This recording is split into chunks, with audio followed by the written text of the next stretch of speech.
ஒரு ஆட்டிசம் பாய்ச்ச குழந்தை அவங்களுக்கு என்ன தோணுதோ அதை செய்யறாங்க. அந்த குழந்தைங்களுக்கு ஒரு கண்ட்ரோல் இருக்கிறது இல்ல. மோஸ்ட்லி நிறைய பேரண்ட்ஸ் அந்த குழந்தைங்க ஒரு தவறு செய்யும் போது அவங்கள பனிஷ் பண்றது இல்ல. அவங்க பனிஷ் பண்ணா அந்த குழந்தையோட சைக்காலஜி அஃபெக்ட் ஆகும்னு நினைக்கிறாங்க. இதை நான் சிம்பிளா புரிய வைக்கணும்னா, ஒரே ஒரு நாள் நம்ம நாட்டுல நீங்க செய்யக்கூடிய எந்த தவறுக்கும் பனிஷ்மெண்ட் கிடையாதுன்னு சொன்னாச்சுன்னா அந்த நாள்ல இந்த நாடு சுடுகாடா மாறி இருக்கும். ஏன்னா ஒரு தவறு பண்ணா பனிஷ்மெண்ட் கிடைக்கும் சொல்ற அந்த எண்ணம் தான் நம்மளை கண்ட்ரோல் பண்ணி வச்சிருக்கு. சொசைட்டில அந்த கண்ட்ரோல் இல்லைன்னா நாம எல்லாரும் மிருகமா மாறிடுவோம். ஒரு ஆட்டிசம் பாதிச்ச குழந்தைக்கும் அந்த பனிஷ்மெண்ட் சொல்றது அந்த குழந்தைக்கு இருந்தா அந்த குழந்தைகிட்ட கண்ட்ரோல் டெவலப் ஆகும்.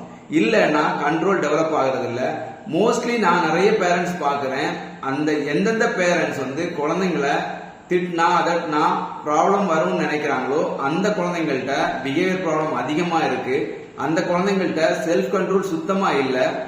இதை பத்தி டீட்டெயிலா பேசியிருக்கேன். பிளே பட்டனை கிளிக் பண்ணி பாருங்க. தேங்க்யூ.